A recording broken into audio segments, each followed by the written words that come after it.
I don't remember where we was at and shit. What we talking about? We was fact checking my shit real quick as far as like how many tracks I actually had out. Cause like it's like 9.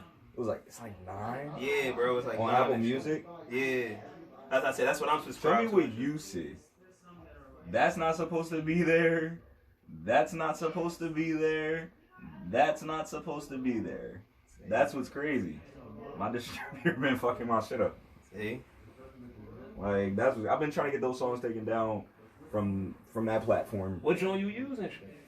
Freaking as of right now, DistroKid. I'm using the same joint. Is it me or is they acting weird lately? This year? Not even this year. Bro, them songs is like at least a year old. All 3 of them joints that I pointed out was a year old. Oh shit. And yeah, bro, I've been trying to get that shit right for a minute because I'll be damned if that shit blow and then they try to hit niggas with a lawsuit. Oh, cause you ain't the beats. And, yeah, bro. Oh shit. Yeah. I ain't gonna hold you. I kind of was doing that with some songs. I'm like, they so hot. I'm putting them out. I'm like, however this come is, I just gotta deal with it on that end. But you know what I'm saying? Yeah. If it hit the fans, I'm just going to delete them then and shit. Like, right. Fuck it, definitely. Shit. But like, all right. So, since you first recorded a song versus to now and shit like that, have you noticed any, I guess, change in your style and like, you know, your I ain't gonna say vocabulary, but I guess the evolution of being better. And versus like when you first started, let's say like you was more shy in the beginning to now it's more you confident when you step in the booth and shit like that. Or is it more like damn I gotta top my last shit and honestly, I have as much fun with it as possible. Yeah.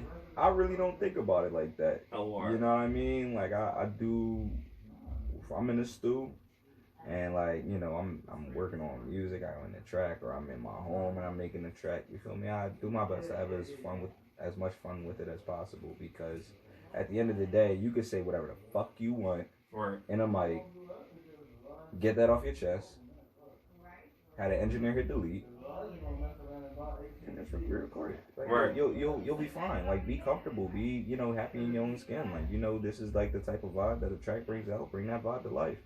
As far as, you know, the evolution between my very first, you know, track that I ever made compared to now, of course,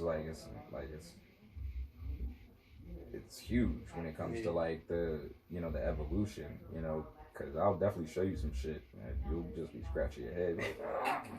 But I like to believe that, you know, throughout, you know, listening to different music and, you know, trying to bring about like different vibes in different ways and still get my point across, it's made me very versatile into like what, you know, I can make.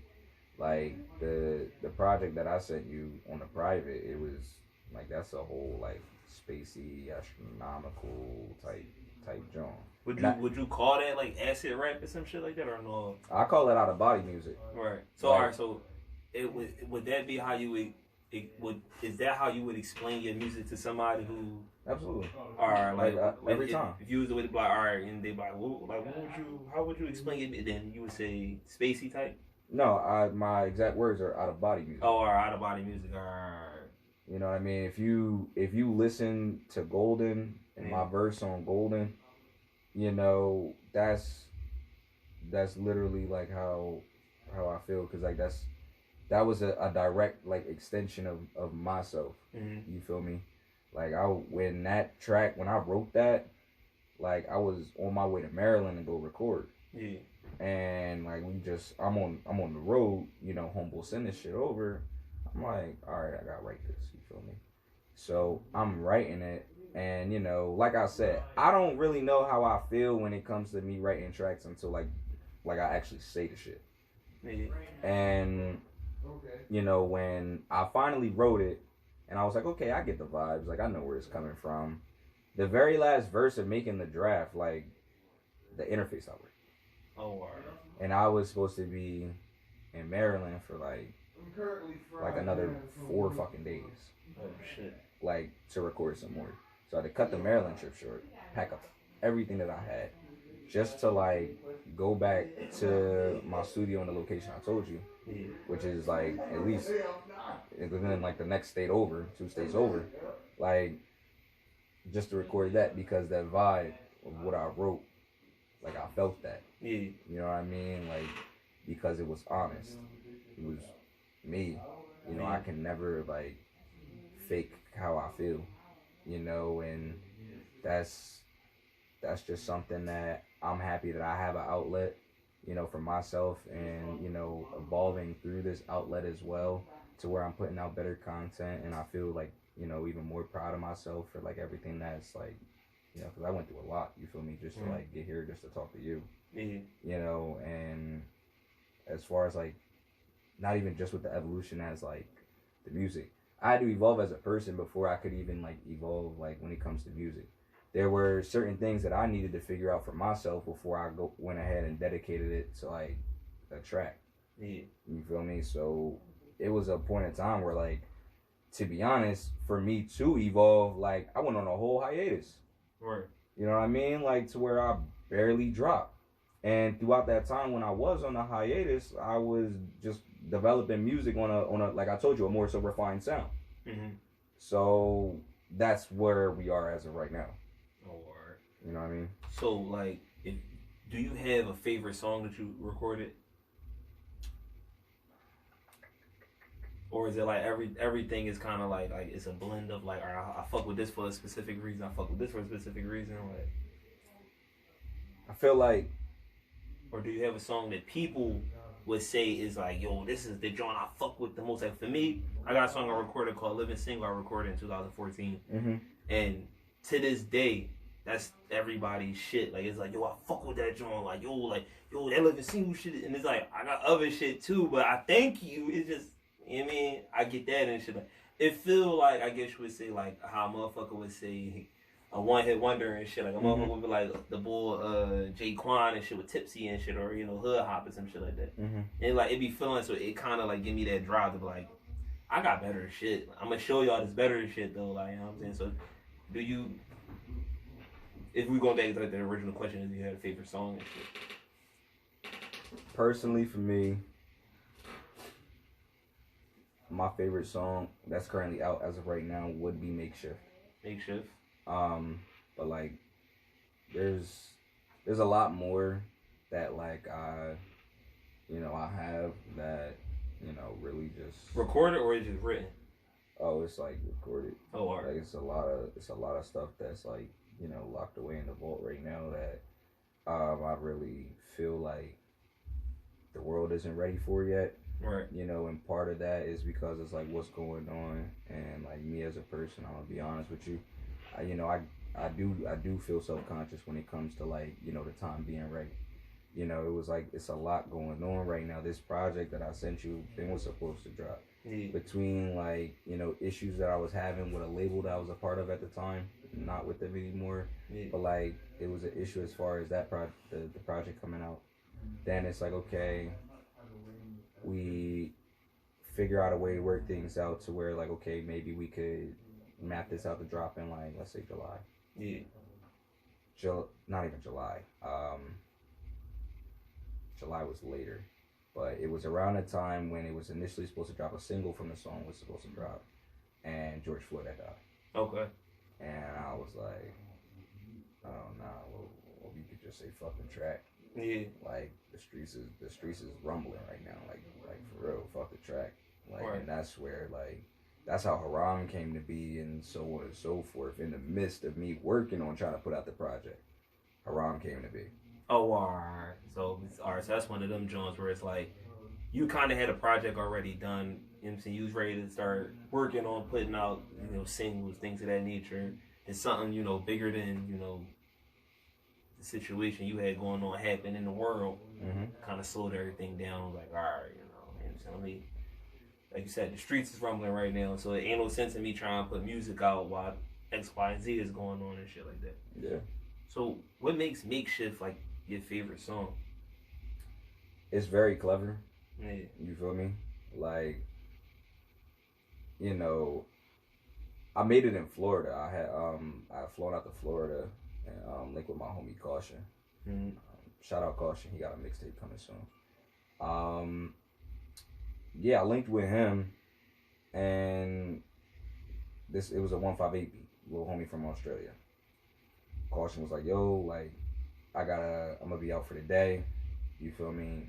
Mic is here, computer here, speakers here, do you. So I'm in Florida in this sweet ass condo, dope ass view. Recording yourself. Just doing whatever. I'm just smoking. If I feel like rolling, I'ma roll. Yeah. Like, you feel me? Just whatever. And I'm just having a ball as of right now. And I made the makeshift joint. And like, I just sent it back to my peoples around the way. Worked on it for a bit. And, you know, so on and so forth. After that came to be, like, that was like, I was like, yeah, this is it. Because the wordplay, like, not a lot of people understand, like, what I'm actually saying in that joint. And I'm not even mumbling. Oh, yeah. Like, but wait, where's my theme song? Back pockets to the Z palms. Bitches screaming at the pussy lately at the dinner table, call it meme talk.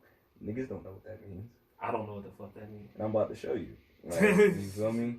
But it's just literally how serious I take bars. Like, yeah. That's a bar. Niggas don't even know that's a bar. Like, let me see. Cat. No, because I ain't even gonna hold you. I like to hear shit I don't understand, just for the simple fact that I like the creativity and the artist and shit like that. Hence why I fuck with Lil Deluxe and shit. Bitches screaming at the pussy lately at the dinner table, call it meme talk. Alright, so he just showed me the meme and shit where the white lady is like fucking screaming at the cat and shit like that, you know what I'm saying? The shit that been Truman all through Instagram and shit like that. And then it'd be more so like, it'd be like a Philly accent meme or some shit like that. Like, motherfuckers to say this, but we say something else or some shit like that. Mm-hmm. Now, we gonna go back to the protesting and shit like that. Mm-hmm. Do you feel as though, with all the looting and things of that nature, was it necessary and shit for, I guess, black people to loot in their own community versus just going to City Hall and just having issues, you know, with City Hall and the police department and things of that nature and shit? Like, why go to where you live, where your people shop at, or somebody else, your neighbor, your grandma, whatever, some shit like that, where they shop at, and fuck that whole situation up for, you know, just shits and giggles? Or it could be, you know, poverty reasons where motherfucker ain't got no means to get these things, so this is their time to shine. Like, but do you feel as though it's necessary to destroy where you live for your own personal and shit gain? No, because, you know, when it all runs out at the point of time, niggas is gonna be, people are going to be hurting, you know, for, you know, after the dust settles. Now, those businesses that were looted, some were, you know, and for the black owned businesses especially that are having a hard time coming back from this, my heart really does go out for them. Yeah. Like, it truly does. But for the businesses who are insured, and just gonna collect the bread, they're gonna collect the bread and just restock and so on and so forth. I'm not saying that's necessary, you know, and nor do I approve of any form of, you know, violence upon, like, you know, another human being, or any form of hard work that a human being, you know, has potentially worked hard to attain. Right. You know what I mean? Because at the end of the day, everybody just wants to feed their family and go to fuck about their business. Real shit. But when it comes to how we as black people handle the situation, I know for sure, and I can feel for sure, that we should be able to handle things differently. Should be able to, as long as we all come together on the right circumstances and make sure that things are put in place to where we can actually venture out and say, hey, this is what we want.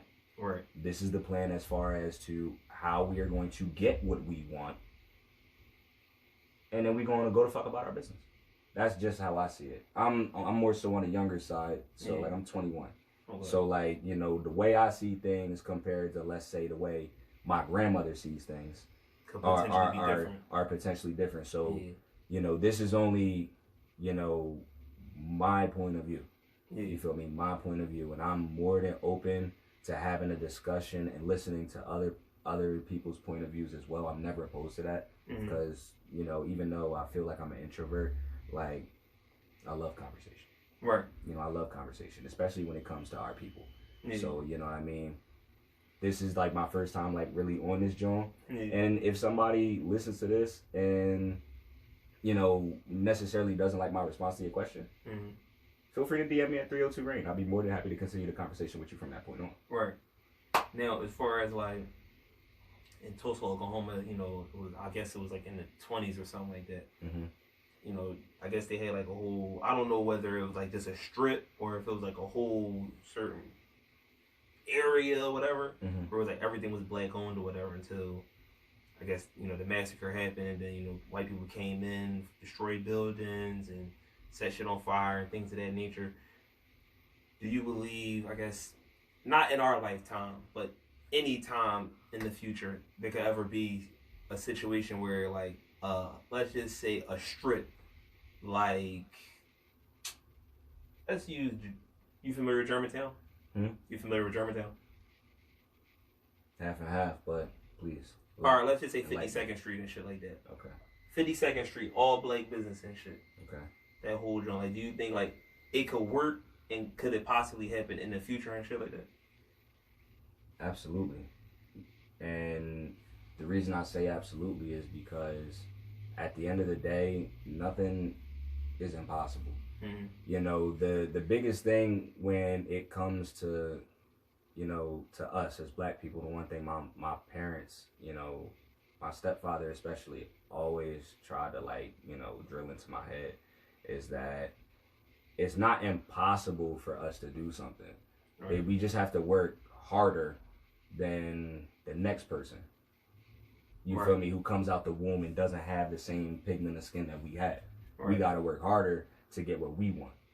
So at the end of the day, it's like, I don't care if I'm that type of person and I have full confidence in my business and I want my business on the strip, I'm gonna do whatever it takes to get my business on the strip. Right. Like, it truly don't matter whether how much information I need to learn so that way I can flip the script on these people and make sure that I'm unbothered. That's what we have to do. Right. You know what I mean? We have to at least come prepared for the demands that we want, for everything that we're saying that we want to do, the motions that we're willing to make. We have to come prepared on the back end for the people who genuinely want to walk in here and fuck our shit up. Right. That's why we're having such a hard time as of right now, from my point of view. Right. Me personally, I believe anybody that didn't live in West Philly when they was looting, they didn't belong in them riots and shit like that. Absolutely. Anybody that would just come in there just to just fuck shit up and you're an unfamiliar face within the community and shit, they're like, no. Take your break, go that way. Who is you? Yeah, who the fuck is you and why are you destroying this shit? Go that way. Destroy where you came from and shit. If you feel a way about what's going on and shit, go to fuck up your shit. Like, don't come down here because it's lit and, you know what I'm saying, you could go home and like, well, you know what I'm saying, it ain't my neighborhood. I got some shoes. Yeah, I got some shoes in the midst. I might sell them back to where I just stole these from and shit. Like, so, and I don't know, shit like that kind of fuck with me because it's like, I feel as though black people let that shit happen. Like, they'll just, like, let motherfuckers just, not all, but just for the people who was down there rioting and shit, they kind of just was on some fuck it, every man for himself, get what you want, snatch and grab. I understand it's, it's a whole situation and shit like that, but for the most part, we gonna use this as a fucking ploy to just get some free shit real quick. Like, looting Walmart and shit like that and all that weird shit, like, it was like, for what? Like, now we got moms that need diapers and infant milk. Right, you know what I'm saying? Fucking pharmacies and shit like that that's all broken into. I was told, what's that Walgreens? It was right across from the Villa. I don't think that Villa opened up anymore. Fuck, it's in Germantown. You know where the Pathmark used to be? Right across the street. On the corner? Yeah. Oh, yeah. Yeah, right down the street was the, just right directly down the street was the Sneaker Villa. Yeah, they ain't opening that up no more. Nope, that's done. Ain't open no more. And I heard that Rite Aid is about to be done for it too. Wait. The Rite Aid, or are you talking about that Walgreens that's on the corner across from the Villa? Walgreens, pardon me. Walgreens, yeah. Because I heard the Walgreens, because last time I saw Walgreens, they had like boarded doors. Yeah, that was from, but you could still go in that joint, it was boarded up. Yeah, but like from what I heard, that shit wasn't about to be there no more. I don't know. But they always changing that shit. Like, that Villa was like a dollar store before it was a Villa, or it was like a discount store or some shit. Like, then it was something else. They always change the stores on that strip. Like, you know what I mean? It's not like it's But the reason why I feel a certain type of way about like the pharmacy closing, potentially closing, because it's a pharmacy. Right. It's people need medication. It's a necessity to the community. Right. You know what I mean? We can up and make a whole nother sneaker village someplace else. Like, let's be real. I don't know. Like, I look at shit like, hold on, yo, Flip. That shit still recording? Yeah. No. Only reason I'm asking, I see the screen see everything pop up. No, you still going. All right, bet. All right. So, shit. The fuck was it? I threw me off and shit. You good? What was we talking about? We were talking about the riots and shit like that, but I forgot like in the midst of what we were talking about and shit. We more so just having a conversation about the Walgreens, the Villa up and move, and Walgreens more so a necessity to the community. If that really happens and that Walgreens leaves the community, I really would feel a certain type of way about it. I mean, unless they replace it with some better shit. If it's something better, let's say they turn that shit to a Wawa. Than a pharmacy though. All right, you make a good point, but if a Wawa is replaced with that pharmacy, it's right up the street where the market at. You know what I'm saying? So okay. You can still get your prescription and shit. It's just you gotta walk up there a little further. You know what I'm saying? But just to change topics and shit like that. Mm-hmm. Like what stuff you do outside of music? Like things like as hobbies and shit like that. I skate, bro, and that's pretty much about it. Like what you mean, like roller skate or ice skate? Like, I skateboard. Skateboard, alright. Yeah, like aside from that, bro. I dabbled and dabbled as a young boy and shit. Word. Tony Hawk, the games kind of made me really want to fuck with that type of shit. Mm-hmm. You could have a conversation with my homeboy about that Tony Hawk skate shit too. Bro, definitely. Listen, I was a fucking Tony Hawk pro skater addict when them games came out. I had all them Jones. I wasn't even put onto this shit, bro. I was like 18 by the time I got put onto this shit. Yeah. Bro, game consoles in my crib was prohibited, bro. Oh yeah. Like niggas now is hyped for the PS5, bro. As soon as the PS4 came out, bro, I just bought a PS3. Oh shit. So I'm like, I'm behind. You ain't wasting your money and shit. Yeah. Because what's going to end up happening a few years after that, PS6 gonna come out, or 10 years from now, PS6, and I barely play the game now. That's what I'm saying. I barely play the game now because I'm busy, like, and that's where it brings back to the question of like, what I do like outside of this, bro. I just don't skate. And I'm not gonna say I barely skate. Like skating is part of like the hobbies that I have. It's a form of therapy for me. Yeah. But like aside from that, like I'm getting to the bag, whether it be with music, like shoots that because me and my homie got a production company as well, or just making clothes. Right. Like I made this. Oh shit. Mm-hmm. That's hot. Yeah, I also got a shirt on that I made too. Oh yeah. Yeah, freaking. Oh yeah, I gotta get one of them sweatshirts too. How much sweatshirts? Yeah. Listen, man, we'll talk off the drum because the shit may go up in a few. You know what I'm saying? So, but the funny thing about that and shit, bro. How about this though? Mm-hmm. A nigga broke in my car, right? Mm-hmm. I had my shit parked in front of a goddamn church and shit. And a nigga broke into my shit in front of a church. That shit broke my heart. Mm. And it fucked me up. Cause I was like, damn, dog, like I get it. You caught me slipping, caught my car open and shit like that. I gotta eat that one and shit, you know what I'm saying? But the fact that a motherfucker did that in the community was just like, see, this is, how I had an Uncle Ruckus moment and shit like that. Mm-hmm. Where I was like, this is why you can't have shit with niggas, man. Niggas don't appreciate shit. I ain't out here robbing and stealing and shit, but then nigga robbed me and shit from my shit. Like all my fucking hoodies and shit. Right. But the weird thing about that, then I fuck around, got a stimulus check, and I was like, whatever. I mean, to be honest though, that's free marketing if if he wearing that shit or if he's selling that shit somewhere. Right. I also made this joint too. Oh yeah, that joint hot. Yeah, like we're trying to get like this startup going in like the next like 90 days. But aside from like everything that pretty much goes on in my own personal life, it's pretty much just music and business. I'm 21 with no kids, bro. Yeah. I feel wealthy. Like I'm just being honest. You are. Exactly. You are.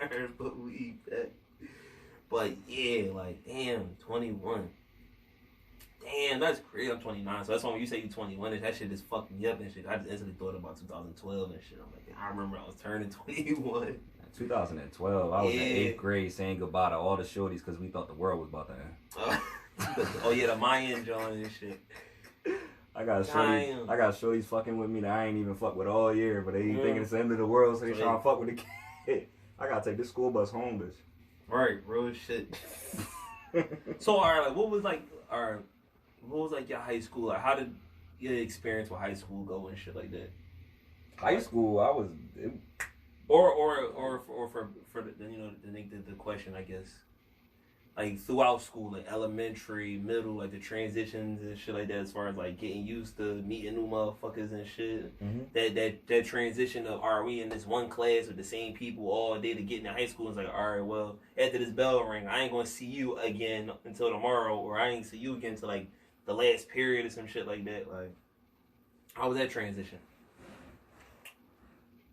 I'm gonna be honest with you, like, I never really like thought about it like that. Like, how was the transition? Because, you know, I felt like this is what it was. Yeah. You know what I mean? Like, this, I wake up, I do this, go home, repeat.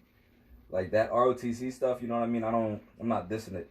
Yeah. But they do have a way of molding your mind to a routine.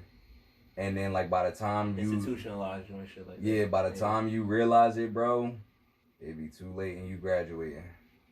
Like, for real. Like I said, I did ROTC throughout my time in high school, but my senior year, I left. Yeah. Like, did you ever, like, while you was in it, did you ever think, like, I may go to the Army? oh, yeah. I was like, man, I'm about to be the Navy SEAL, man. I'm about to start clapping people left, right, up, down. You feel me? Like, I'm thinking this is lit. That'll like, be solid vibes. Yeah. Like, I'm out here now, but like, for real, I was in the gym and shit. Like, I was in the gym, like, training, like, getting ready. Like I gotta say, like, I was at my peak. Like I'm forever cut now. Yeah. But like, back then, like in high school, mind you, I'm only 21. I graduated when I was 17. Army man on that joint and shit. I was a slim army man. Like, I was ready to out swim a nigga, like 2.5 too. Like, but you know, just throughout that point after I left, like, you know, I realized like I could do so much more. Like, I had more time on my hands. I could work on music and so on and so forth. I could grow my hair out. Like, my hair I could never grow out. Uniform inspection every Wednesday. Yeah. Hair needed to be cut to a certain degree. Facial hair needed to be little to none. Right. You can keep a mustache or some shit, or like you said, a little to none. Like, you can keep a mustache, but fuck, I look like with mustache and no beard. A nigga going to the Army. Or a cop, or a nigga that left the academy or some shit like that. Oh my god. You know what I'm saying? Then like, alright, like after high school and shit like that, mm-hmm. What was it like, and like being like that first year of, alright, but I ain't gotta wake up at fucking whatever crack of dawn and shit and go to school. It's either like, I don't know, like, what was your decision? Like, you went to college or you like start working and shit? Like, I went to college. College? Yeah, I went to Virginia State University. Oh, right. Shout out our HBCUs. But, real shit. Freaking, yeah, just going to Virginia State, bro. Yeah. I'm gonna be real with you. I ain't go to class. Like, But why though? Bro, when you 17 going on 18 and you just been, you know, sheltered a good portion of your life and you truly don't know yourself yet, like, you don't know who you are, you don't know shit. You still going through the experiences and shit on day-to-days and shit like that. Yeah, like, you lose yourself. Like, I completely lost myself. I was like, oh, my mom is not here? What is class? Where the party at? Right. Bro, I'm wholeheartedly, I'm in the kitchen, bro. Like, not even in the kitchen, bro. I'm in my dorm, whipping up food for other people who paying me because they don't even feel like having to go to the food hall. Right. I'm in this joint making mugga. You really think I'm about to worry about going to class? Right. Like, I'm recording music, making sandwiches, making money, and shooting music videos for niggas too. Like, you went crazy from the freedom and shit. Yeah, yo, like, what?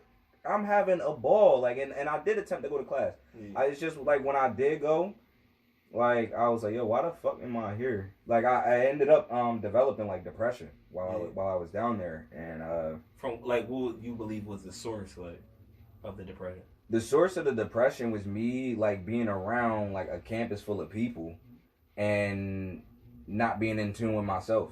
Yeah. Because if you're not in tune with yourself and you approach any situation, there's gonna be some form of feedback if them niggas is not like on the same wavelength as you. Right. And to be honest, the type of person that I was, it's not like I was like annoying. It's not like I was a dickhead. It was just like I wore my heart on my sleeve and people knew that, and it would just made things easier for people to like take advantage and follow suit. Right. You feel me? So it's like, you know, I had developed like a really, really like deep depression while I was down there. Yeah. And like, I just told my mom, I'm like, yo, I'm out. Like, I'm leaving. Yeah. She was like, no, like you could, like it don't matter if you failed all your classes. It don't matter if you got 1C. You could still stay there, finish out the year. You could stay there during the summer and make up your classes if you want. I was like, look, this ain't even for me. And quite frankly, I don't even want to waste no more of your money. Right. You know, like I truly can't, because I refuse to be in a university for 4 years unhappy to then receive a paper and still be unhappy in the whole experience that it took me to get this paper, and I'm still unhappy in my life because I'm quite frankly not doing exactly what it is the fuck I wanted to do. Right. I had to be honest with myself. What is it that I wanted to do? Like entertainment, music, production. How can that be attained? Like, prior to that, did you have a plan, like as far as like going into the college life and shit like that? Like, all right, you know, I'm gonna do this, and then when I get out, bro, I had like my whole 7 years mapped out. oh yeah, Like my whole 7 years. no, I was gonna have a crib, a dog, a girlfriend if she so help Yeah, if it came came across along. it, yeah. Like, you feel me? Like I had a whole fucking plan, all right, you know. And I was like, yo, fuck that plan. Like, right, you feel me? Because if I would have stayed and this shit happened now, right, I would have been pissed. right, Absolutely pissed. You feel me? So it's like I feel like there's reasons why we do certain things, and it's just like, you know, when certain shit pops off and that be the first thought in your head, like, damn, I dodged a bullet. yeah, You know what I mean? Or that could have been like something great. You know, no matter which way it is, I'll still laugh about it. right. Cause- That shit be lit. I don't know, like it's like my whole thing with like school and shit like that was like, once I got to high school, like you said, I kind of was on some shit where I was like, damn, I got used to the fact that like being institutionalized, being in the class with one person, well not one person, I'm sorry, being in the class with the same people and shit like that. And then they changed from like, all right, when we change classes, I ain't gotta see this teacher again till tomorrow. I ain't gotta see these certain people. And then it was the choice of, all right, so is we staying or is we leaving? I mean, is we staying? That's the Birdman joke. Is we staying, or, you know what I'm saying, is we fucking, is we cutting class? Is we blowing before we go to class? Like, Is we finished or is we done? yeah, like I'm on that type of time and shit. Like, I'm like, yo, so I totally understand this shit as far as like the college shit when you was like, man, fuck what class? What you mean? Like, Right. so I was one type of time, I'm standing in front of the teacher, shit, like, you coming in my class, I'm looking at niggas, I'm like, man, look. What's the No, move? we not coming to your class, miss. We about to cut school, you know what I'm saying, and get fried, and then we about to just, because I was still kind of in the type of time, like, that about an adult and shit, so it was like, niggas would go downtown and get lost and shit, and just float back, like, all right, I think we gotta go this way to get to the sub and shit, like. See, I never had that luxury. I lived in the suburbs and I had strict parents. So, like, you feel me? What, senior cut day? What? You feel me? Like that? What type of question was that? He wasn't trying to hear that shit. It wasn't trying to hear none of that. Because I was so scared, like, of cutting school that, like, yo, if my stepfather had to, like, take off of work, because he has a really important job. Yeah. But, like, yo, if I cut school when I was a kid, and if my stepfather had to take off of work to find my black ass, bro, I wasn't trying to deal with the repercussions. You feel me? Right. I'm gonna just take my ass to class. If I go to sleep, I go to sleep. I'm gonna play it safe. Right, you feel me? Fuck that. I come home in one piece. Like, I may go to detention. It is what it is. See, my only issue with detention was in-house detention. I hated that shit. I would rather be sent home versus a motherfucker making me sit in school in one area for fucking 7-8 hours and shit. I'm just looking at the clock like, all right, 5 more hours. Yeah. Lunch break come in, shit. They give you a little of that. That shit really felt like jail. Like, They give you a cold lunch. Yeah, you get what niggas is getting, but it's more so like somebody come in, give it to you, put it on your desk, you eat that shit, and you right back in. You sitting where you sitting and shit. So it just be like, no, I'd rather y'all suspend me and shit. And I just have my mom come up to this joint and reinstate me. But y'all tripping. Like, right. I brought a laptop in that joint. Was watching the whole first season of Dragon Ball Z. Like, I was in the cut with it. I was like, you a bold motherfucker. I wouldn't have thought of bringing no goddamn laptop to school. Man, look. Only reason why I wouldn't have did it and shit just because it's like I went to Roxborough. It was a cool experience and shit. It wasn't like some fucking lean on me type shit. Like, you know what I'm saying? But it was shit went down and shit. It was like once I think it was CEP or fucking Boom, one of them joints. They sent a lot of the students to Roxborough and shit. So once them motherfuckers came, it became like Abbott's Fort was in that, the projects was in that joint. A lot of motherfuckers from West Philly was in there in that school and shit. So shit started happening, like fire drills would happen and shit. Motherfuckers start fighting and shit, and the whole shit bang. I seen a motherfucker get a whole freebie dumped on him and shit like that. And niggas be tussling and shit like that. Like, that shit was like low key, like, I guess like it was like, I wouldn't say jail, but it was like that though. Cause at the any corner with some shit going down, like niggas getting rolled on and shit for whatever reason and shit. Right. Now you hang with a nigga that niggas don't like, so we gonna fuck you up and shit. Like, It's so. me like that. But I'm trying to think. I want to ask you about the verses and shit like that, but the conversation we started having, it kind of said, damn, damn in the dirt. That Jeezy. So you watched it and shit like that. Oh my god, I was getting a fade when that shit was on the screen, bro. That shit was crazy. So do you believe he really wanted to play that diss song? Like he really wanted to play it, or like he kind of like the internet gassed him? Like he gotta play this joint. If he really gonna do the verses, he gotta play this joint eventually somewhere down the line. Knowing Gucci's personality, I feel like off the strength he wanted to play the truth, but like, you know, obviously the media being what they are, it kind of like gave him that extra pep in his step. Yeah. Yeah. Cause the shit was kind of funny as shit to me when he played it. Cause I'm just like, so he really played it. Then he said what he said at the end of it and shit like that. They kind of had they little, we gonna squash the beef and shit type situation. Who you think won that joint? Jeezy. I'm gonna be real with you. I understand, like, you know, Gucci make bangers. You feel me? That's you know, not debatable. Yeah. But I do pay attention to a lot, like stage performance, so on and so forth. Gucci, I've seen Gucci perform live. You feel me? So like, it's not really like I'm not gonna say I wasn't all that impressed, but it's like, you know, stage performance is a big thing, you know what I mean, when it comes to like, you know, being on that level. Yeah. So I take that like very seriously, and when it comes to like me critiquing. So like, aside from the stage performance, I feel like, you know, he could have had a better selection, you know, a more so organized selection, because I'm gonna keep it a buck with you. The way Jeezy made like his tracks, like he built that bitch like it was a movie. Yeah. Like, especially when like he was speaking his piece.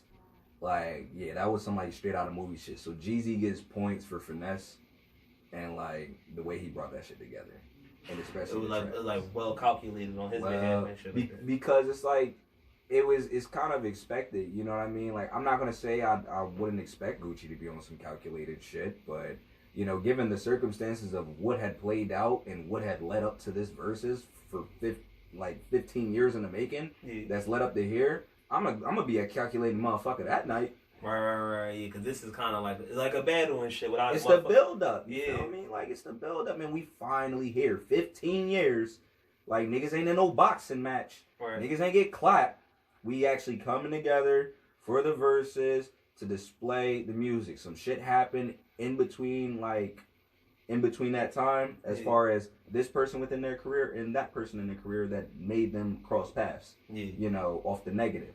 But now we here 15 years later. Let's see what we can bring about. Now, just from the way things played out on Jeezy's end when that shit went down with Gucci and, you know, with self-defense and so on and so forth, like, I really do feel like Jeezy had to really calculate this, because if that was me, number one, not only would I feel guilty about that situation as far as how it played out with his mans, but like, me personally, I would feel sick as shit.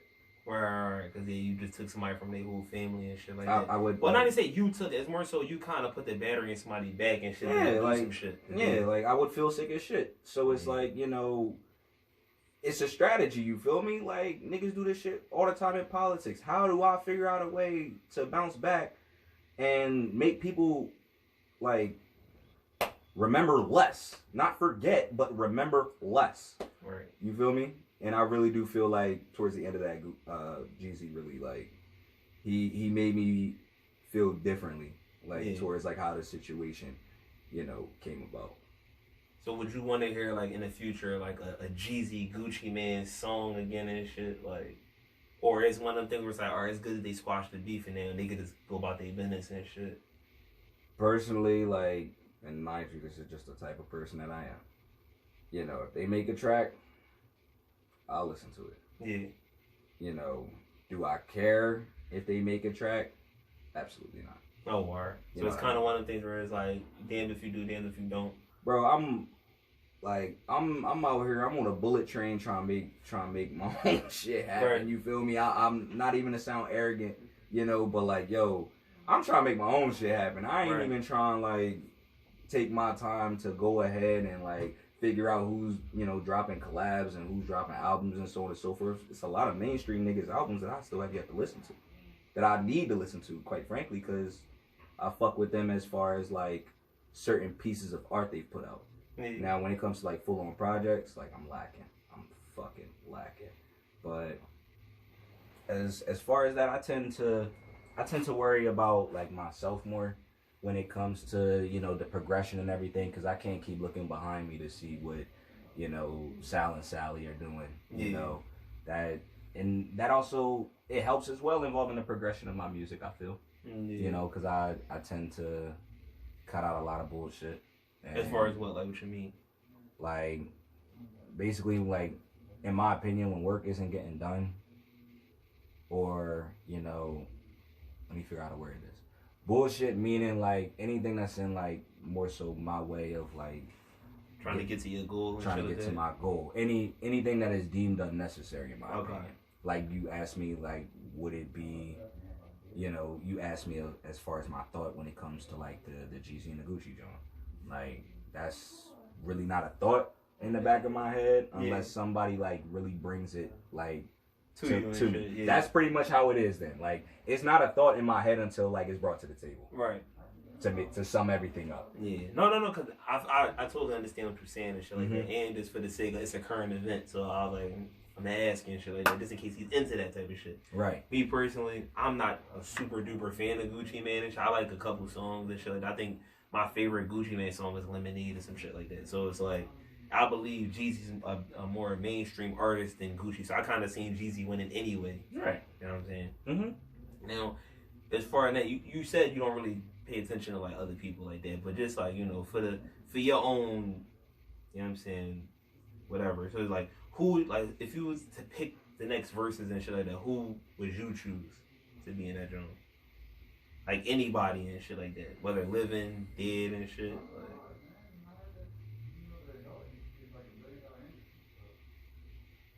Cause me personally, I would want to see Anita Baker versus Sade and shit. Just because like they both kind of got like the, I would say same type of career. Like they started, you know, I would say like the 80s or some shit like that, end of the 80s or something like that. Well, no, I'm sorry. Anita Baker was like early mid 80s and shit. Mm-hmm. Both of them. So I would say about the same time and shit like that. And then they kind of wasn't putting music out a whole lot. They both probably got like 4 albums, 5 albums, some shit like that. Mm-hmm. And they kind of both very chilled in the 90s. Sade got like the most recent shit with like a 2010 project, but that was 10 years ago. But I would want to see just like, it'll kind of be like the younger version of Patty versus Gladys. You know what I'm saying? For me. For me, 2 women of soul. Now,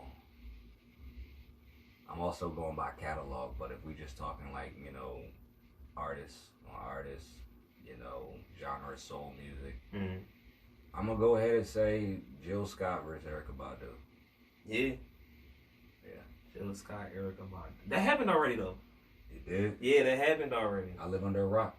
And I just thought about it. I'm like, wait. Could have started seeing that shit. I live under a rock. Erykah Badu had like some fucking, I think she had like a projector or some shit like that on her, some weird shit like that. Erykah Badu different and shit like. Yeah, that's the one thing like you should know about me too, because you know I definitely fuck with you. I'm so wrapped up in like the shit that I do on a daily basis as far as music, like I'm completely oblivious to what like be going on. No, I feel Like, you because somebody got to come and like really tell me what's going on as far as like so on and so forth.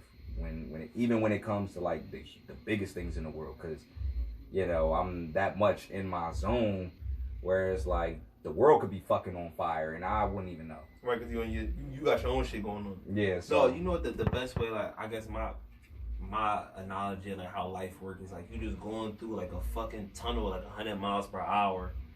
You catching what you can catch, but you can't hold on and shit. Like it's like you shooting through that motherfucker, and it's like if you try to hold on to shit, it's only gonna hurt you and shit trying to hold on to this shit. Like you know what I'm saying? So it's like you just gotta get through this shit, see what you see, go through what you go through and shit. Whether it's like female or I got dealing with her for a while, you know what I'm saying? Or I've been that went that way and shit. You know what I'm saying? Oh shit, new job and shit. You fucking with that, you hold on to that way now and shit. Mm-hmm.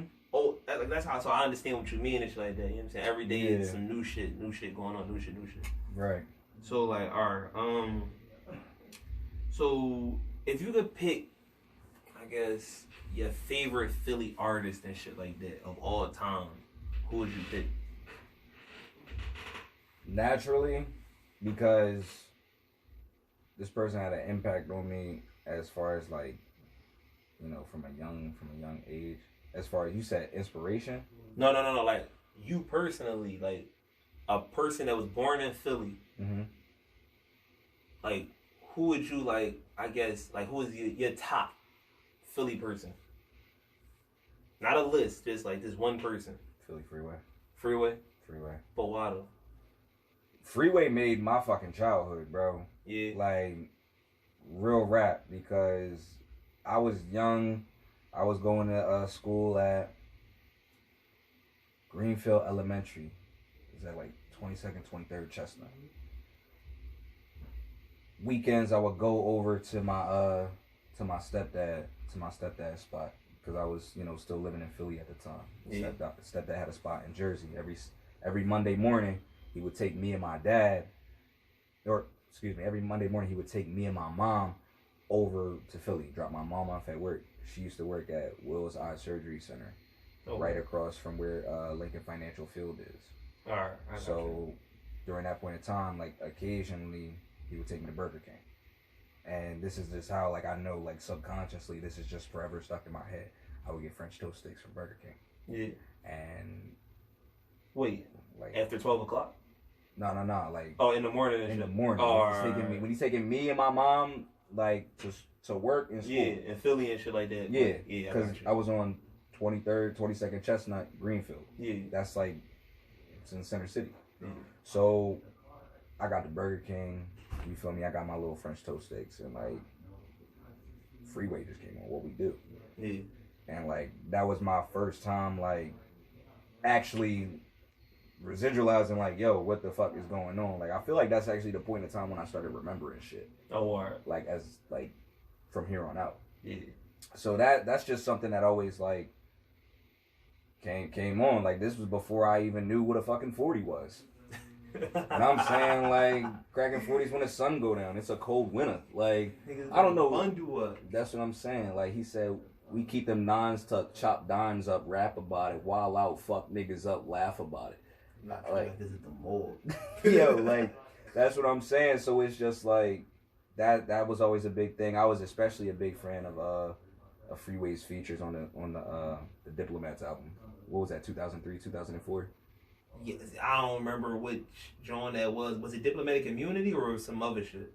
I think it was Diplomatic Immunity. Was everything was like red, white, and blue, right? I think so. Yeah, and yeah, like, I really mean it on there. And yeah, that was Diplomatic Immunity. All right. Freeway had a feature on that joint. What was it? I Love You. That's what it was. I never heard that joint. I gotta check that out. Yeah, like the beat. It was him, Freeway, and Santana. Oh, all right. No, it was Freeway, Santana, and J.R. Rabbit or nah, I think I think it was just Free and Santana actually. Oh, all right.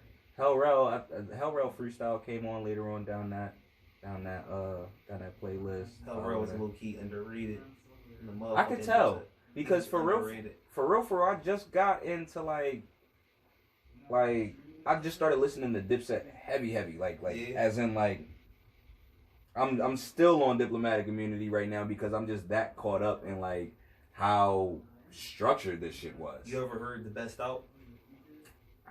It's on one of the mixtape. It's an album, but they call it a mixtape and shit like that. It's on Duke the God Jones and shit like that. Nah, I haven't heard it. Like I said, I'm still wrapped up in like diplomatic immunity at this point in time because it's like when I find it, I'll send it to you and shit like that. What you got? You got Apple Music or you got something else? I got everything. Oh, then you get money and shit. I got everything. Can I see? Can you actually flip your phone like over this way? Like flip your phone over to the camera? Something should have came up. Oh shit. Mm-hmm. Oh that John. Oh shit. How you do that? Tap it. Cause it's funny. I know what it is and shit like that. Well, I don't know what the link is, but I was looking for one of them. Oh, alright. That's hot. So check this out. This right here is our brand page. Okay. It's called Sense Worldwide. This is where all the clothes are coming from as of right now. Yeah. We're just trying to get everything on like the startup. These are samples that I'm currently wearing. So like the material is nowhere compared to this. It's actually better. Yeah. So we're just working on like getting some stuff up and running. We also have these. No, you straight. What happened to it? Well, you can always type this gram in. It's cool. Because our company also we cover shoots, photo shoots for 120. Oh shit. For extra 15. We'll also print an extra. Oh damn! I can't spell my name for shit. For extra 15, we'll also give you 5 free prints as well. Like on gloss paper, and we'll even frame them for you. Oh, okay. So if you actually shoot a music video with us, you can get a music video, a shoot included, and we'll also throw in some prints as well, and maybe even frame them for you if we, have the time to. Right. And, all that for $250. Oh shit. Yeah. That's not bad. I hear that. You know what I'm saying? Oh shit, the camera's rolling. I forgot. Yeah. But let me see what else. Alright, so if you could pick a song from a Philly artist that could be, I guess, the anthem for the city, like what song would you pick?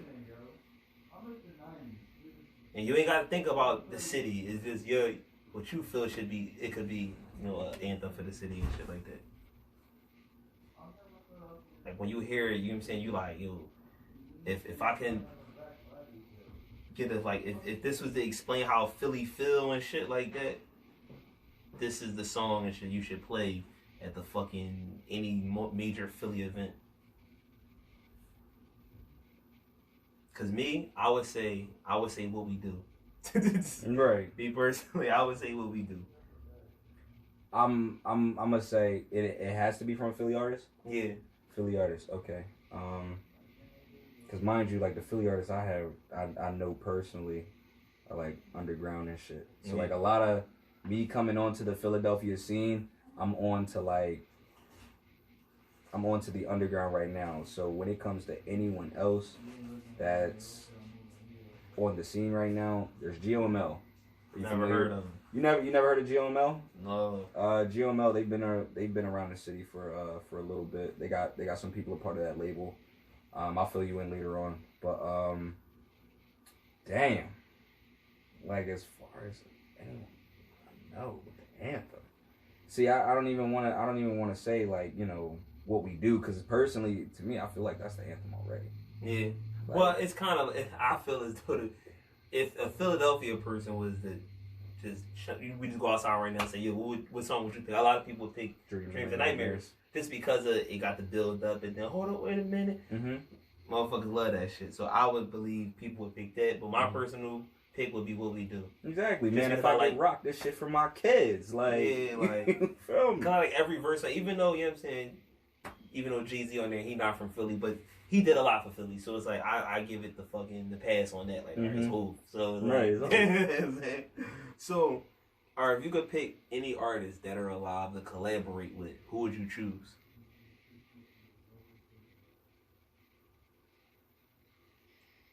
Like you got the album ready and shit, you know what I'm saying? You got a couple open verses, and it's like, damn, you can get anybody. Don't worry about what they charging. Just ask, and you shall receive.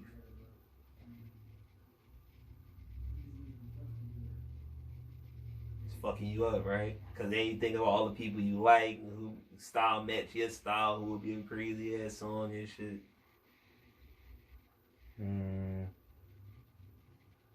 I don't even know, because like when I think about it, like I said before, like I do my best not to listen to a lot of mainstream people, so I could keep everything pure when it comes to like the art being made. Yeah. So when I'm thinking, like I'm actually thinking like, yo, I can't even like compare my vibe to a mainstream artist, right. And that's not even like me being cocky. I just genuinely don't know. Yeah. You know what I mean? Because like I said, bro, I live under a rock. Like, you know, I like to believe like the energy that I put out when it comes to the music shit is pure. Yeah. You know, it's just pure energy, and sometimes like, you know, having pure energy can like result in being naive at times. Yeah. You know what I mean? Like I live under a rock, so I can stay like this. Right. You know, but I get it though. You know what I'm saying? For the sake of the music and shit, you don't want to find yourself doing shit in your music that sound like, let's say, a mainstream, like Migos ad libs or weird ass fluctuations and shit like that, like certain artists and shit like the fuck is the dude name and shit? YNJ. You ever heard of him? Yeah, like him. And the crazy thing about that is, I wouldn't even say he's like a super talented artist, but I found why it's hot. So it's like the whole, you know what I'm saying? Like, hold on. He said, how the fuck you think with no ass? Right, you know what I'm saying? Like, so it's the fact that it's entertaining to listen to and shit. It's and it's like, how, and it's like, all right, so is he seriously recording this like this, or is like this is a joke? Like he just going there just fucking around, like, and he like, all right, no, keep that shit. Right. Or is it really he wrote this and was like he go in there and he be focused when he lay this shit? Cause like, I would love to sit on a studio session for some shit like that. Cause it is a lie. So y'all niggas gotta just be high when y'all record this shit. Cause this shit is, it sound like one take shit. Like everything is coochie. Coochie land, coochie this, coochie that. Yep. And it's like, bro, like, no way this is like, is this like your gimmick and shit, or is like it throws, so it's like I gotta like tune in just for my own entertainment and shit. It's like reality TV. Facts. You know what I'm saying? So it's like when he drops shit, it's like I don't really be looking for it, but then I'll see it and be like, let me see if he on this shit he was on with that last song. I like this shit. You know what I'm saying? Right. But that's like Tierra Whack is not, I ain't gonna say she's like that, but her unorthodox style makes me like tune into her music. To where it's like the shit she be saying, I just be like, alright, this is very different. Right. I wouldn't have approached no song like this, but this is why she who she is and shit like that. So I'll find artists like that, and I guess to answer my own question and shit like that, it would be Big Pun. If I could do a song with anybody, dead or alive, it'd be Big Pun.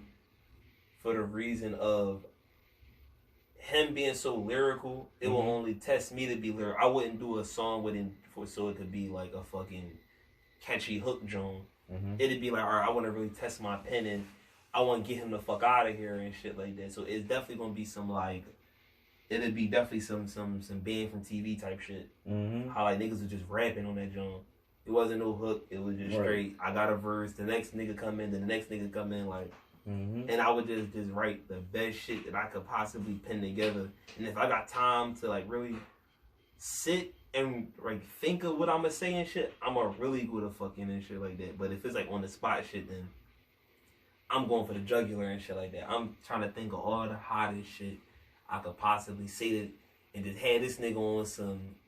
I wanted to be to the point where the nigga second guessing his verse and he really changed that shit. I'm on that type time and shit. Just because like, I fuck with him on the lyrical joint. Like, matter of fact, what the fuck, that deep cover and shit, like the little get in the middle, a little Italy, little man that he could do little, like all that shit. I'm just like, bro, how the fuck he do that? Like, right. Like, how the fuck did he, like, even with songs like Beware, songs like You Ain't a Killer and shit, like how he fit certain bars in the pockets and shit, and it's like fast, slow, and then him being Spanish, he could switch up the whole fucking language and shit. Like, So he would be my person and shit because like one, I always felt as though if he wouldn't have died and shit like that, he would have been like as far as rap competition, he'd have been up there with Jay-Z and shit like that. Mm-hmm. I believe he surpassed Biggie and shit as far as like talent wise and shit because he was the witty. He could change his style slow, fast. Biggie could do the same, but it was like Big Pun shit was on like some next level shit. But Right. it was like he fucking like mastered what Biggie was doing and then just like fucking stepped on his head and went to the next motherfucker and shit was like, alright, what's up? Like I'm here now. But it would have been Jay-Z, and I believe in time and shit like if let's say 2001, 2002 or some shit like that, maybe this is all just hypothetical. I believe he lyrically would have been better than Jay-Z and shit. Mm-hmm. If he'd like, I don't know, like fucking lost weight or some shit like that. You know what I'm saying? But Right. yeah, but to answer your question though, X. DMX? But why DMX? No, X. Like X. Alright. But why him? I'm gonna be honest with you. I never used to like the dude. Yeah. Nah, His like music or his personality? both. Alright. Because I was in high school. I had like just gotten a girlfriend for like the very first time. Yeah. Like, so I was like, yeah, you feel me? I was a geek. But she had like, you know, this. I'm not gonna call it like an infatuation. Yeah. But like she was definitely like put on by that nigga, you feel me? Like as far as like, you know, this nigga's hitting a light bulb in her head with this like not only that, like the looks department and this nigga making some fire shit. So I'm like, am I really competing with a nigga I've never met before? Hell yeah. You tend to do that and shit, you know what I'm saying? Especially if a chick you like is fucking with him and shit. I ain't saying like you jealous. I mean, I guess. No, I was jealous. Like, Oh, yeah, I was young bull. Like I was in high school. You feel me? Like But I don't think it was to the point where it was like I hate this nigga. Like, or was it? Not I hate this nigga because I don't hate niggas. That's what I'm saying. Like I can't stand this nigga. Like you so feel me? It was a form of jealousy, but it wasn't like no deep rooted shit. Nah, it wasn't no deep rooted. And then like when I actually like, cause I listened and was tuned into X before he passed. Yeah. Like I remember I was working in Walmart in the freaking pharmacy aisle trying to sneak on my phone while I'm stocking vitamins and shit. And I see that he got shot. Yeah. All right, cool. 15 minutes later, I'll pull up my phone again. He dead. Like that shit fucked me up. But you know when I did like start indulging in him prior to his death, like he really he did and he said a lot that really like, you know, touched my soul. Yeah. Like he was outside his cool ass van or whatever. It was like, listen, if this is what you want to be, like you feel me, go do that shit. You feel me? That was basically like today's version of Pursuit of Happiness, saying if you want something, go get it. Right. You know, and that's kind of like what lit that match under me. You know, and just to actually hear how he was talking about like how he felt. You know, even aside from the music and everything, you know, it made me feel like, okay, maybe I can be comfortable with myself in this music game and so on and so forth. And I had dropped this like whole EP like the same year that he died. And like EP actually like, you know, was doing good, you know, as far as like people tuning in and so on and so forth. I took it down like, you know, a year later, but you know, just throughout that point in time, like he really, you know, had a huge inspiration on me. As far as like when it comes to my drive and like what I really do like tend to strive for. Like I know for a fact, like yeah, I'm like a very level like monotone type person. Like in front of you, where like when there's a show, like I'm gonna need niggas like somebody's leaving with my footprint on their face. Oh, word. So you get real, you know what I'm saying? Yeah. Is animated a good word to use? Absolutely. Alright. You feel me? Yeah. You know, I like to believe that the energy that I hold isn't really like necessarily, it can't be copied. You feel me? Like it can't be copied. And you know, you may listen to my songs, anyone may be able to like copy the flow just from the word structure of like how I set everything up, but you will never ever match the energy of Rain that I put out, because I've been through a lot, and I put in my music how much I've been through a lot. The only difference is that I don't talk about killing people or, you know, like hurting myself or like, you know, just causing any form of mass destruction. Right. You know, now if there is like any form of mass destruction like within the song, like I'll break it down and do it lyrically and like actually like come at y'all jugulars like you said. Yeah. You feel me? Like my man's put me onto this song called Fabio by Royce da 5'9". Never heard that song. That shit is hard. Like Yeah. that's literally I'll send it to you since you got Apple Music. But like if I was to actually like, you know, start coming at niggas jugulars and shit, like it'd be that level. Like you give me a month. Yeah. Give me a month and no haircut. Like You want some other shit. You want other shit. some animal shit. Like no, there are times where, cause I just moved into this new crib. You feel me? Yeah. So like there are times where it's like, bro, I will not leave the house for like 2 weeks while I'm working on some projects, tracks, whatever.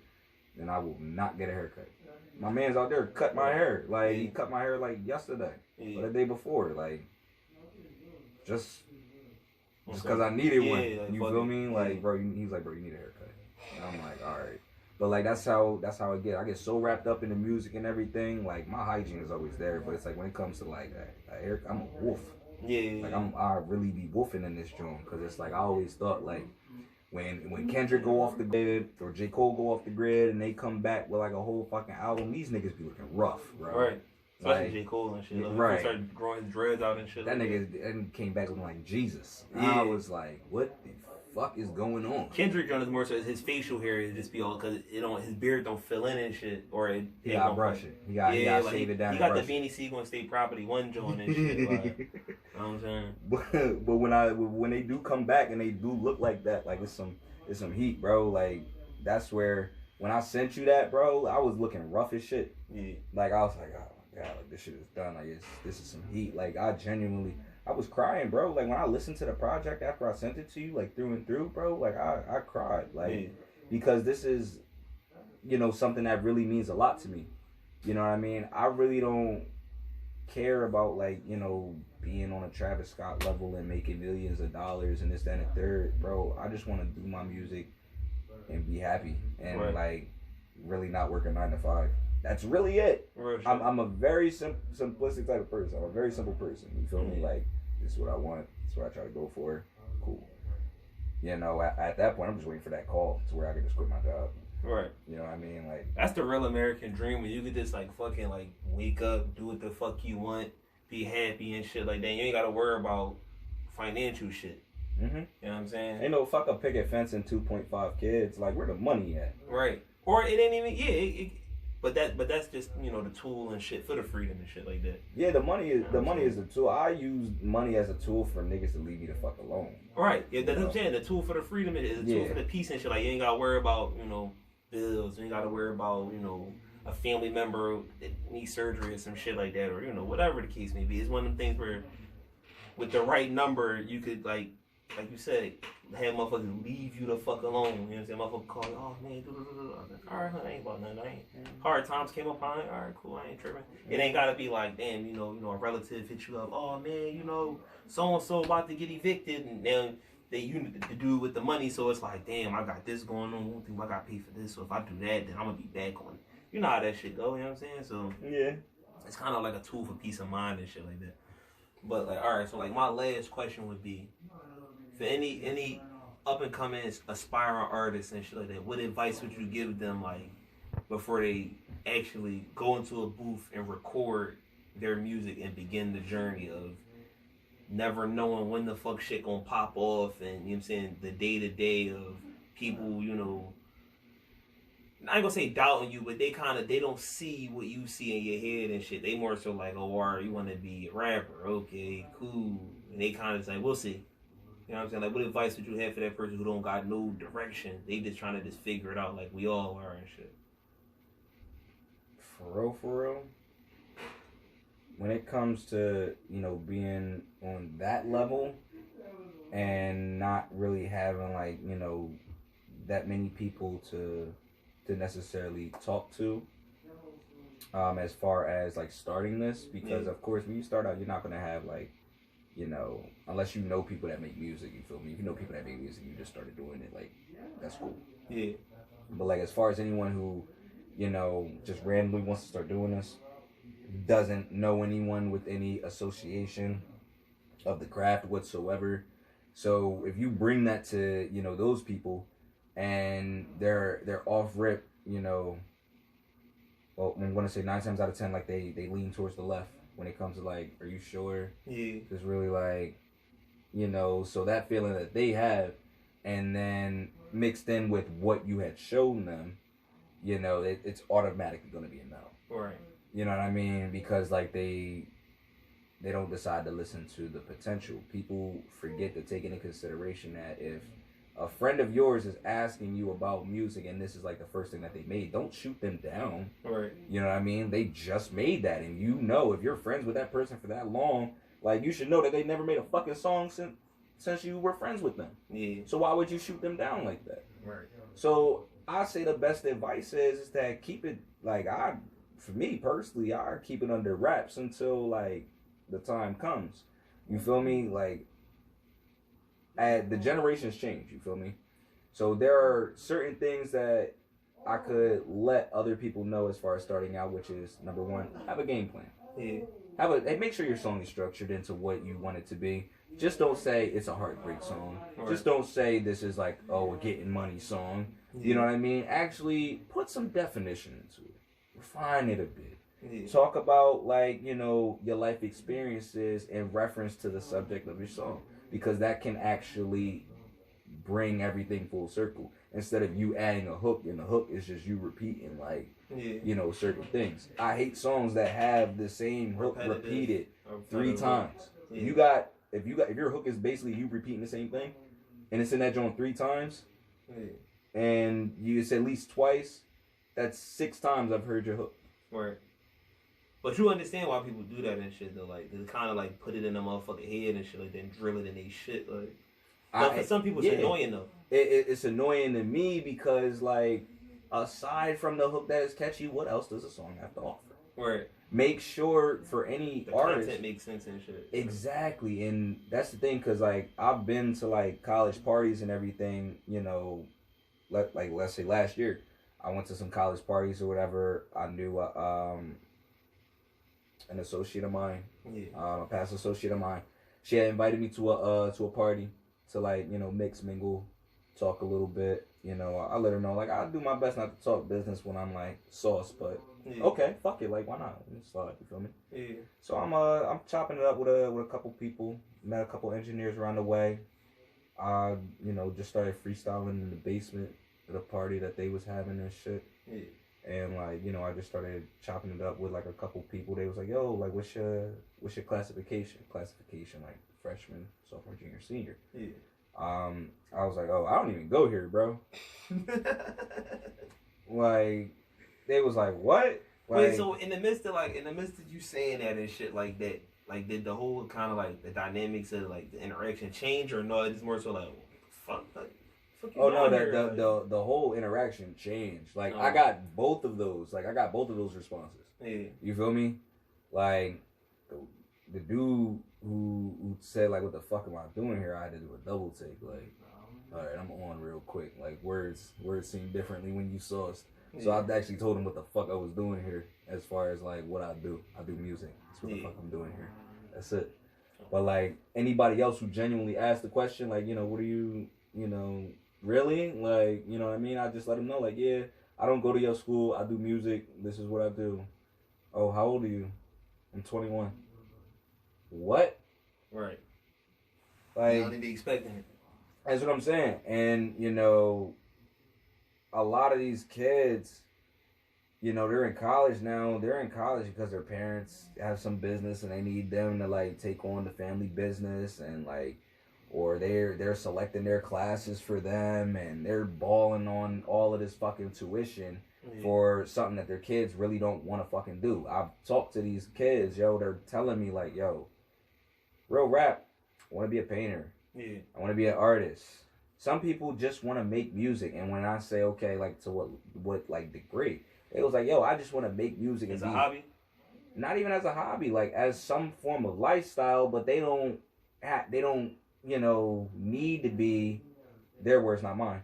They don't need to be like top tier Grammy nominated songwriter or producer. Notoriety and shit like that. It's not even that they don't want the notoriety. If anybody was given that notoriety, you would like it, but they're not chasing. Is what I mean. Like, exactly. Like they chasing their passion. Their passion, and for the people who do make tracks, and it's their first time, and it may not be like on the structure it needs to be on, keep at it. Right. Because it's like, I'm gonna be real with you, yo. Like, if you feel upset in your normal day life, you gonna have to switch that, bro. Mm-hmm. Because shit getting scary out here for people. It's a lot of unhappy people in this world, and it's like, I need everybody. Like, I genuinely need everybody to, like, please do what you want to do in your life, whether that be music, art, whatever that may be, because at the end of the day, life is promised to no one.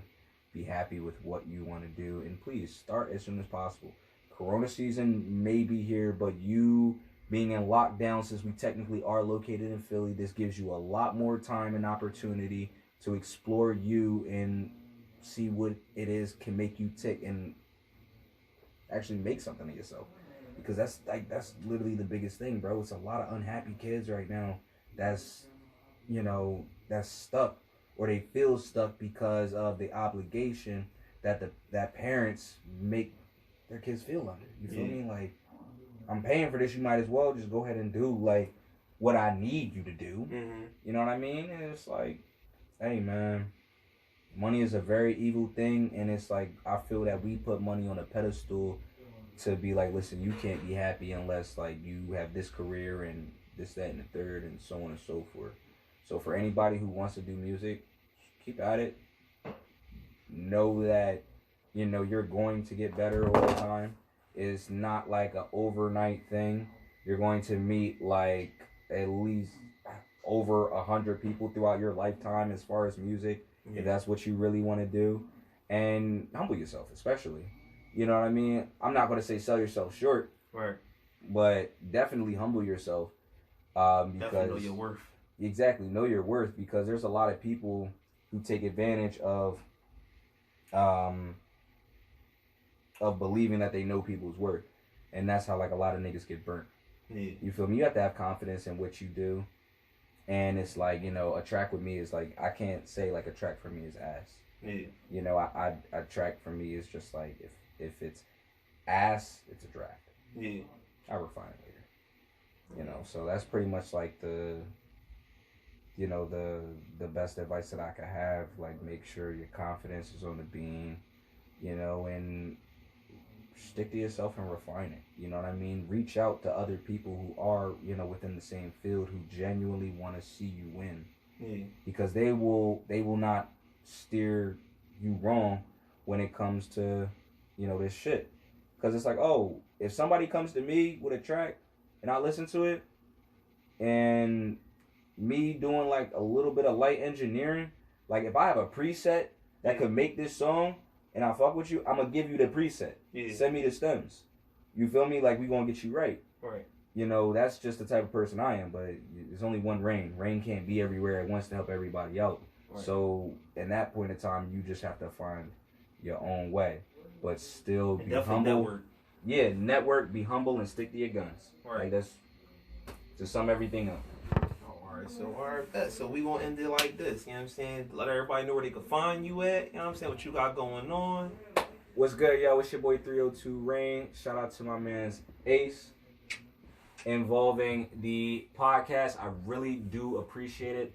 When of them hats coming too? I mean, listen, I gotta get some new heads, bro. You know what I'm saying? Let me know. I need a dad hat, cause I got all this. Just like this, you know, right? Yeah. I got you and shit like that. Matter of fact, when I get my shit back up rolling and shit, cause Corona fucking niggas up from real. Corona fucking up the bag. I gotta get a whole bunch of hoodies and shit, a whole bunch of hats. I got the motherfucking the face masks and shit like that. Oh, you know what I'm saying? shit. So Yeah, you know what I'm saying? The merch is definitely, it's coming back soon and shit, man. It's just, I gotta get my financial shit together. Cause real life happens. Real right. You know what I'm saying? But on that note, we gonna boogie about this, John. See y'all later. Flip, you can cut this, John. the time I got left, I don't know, when did I start? I came here, what, like 7 on the nose, right? Damn. Dead out of clock.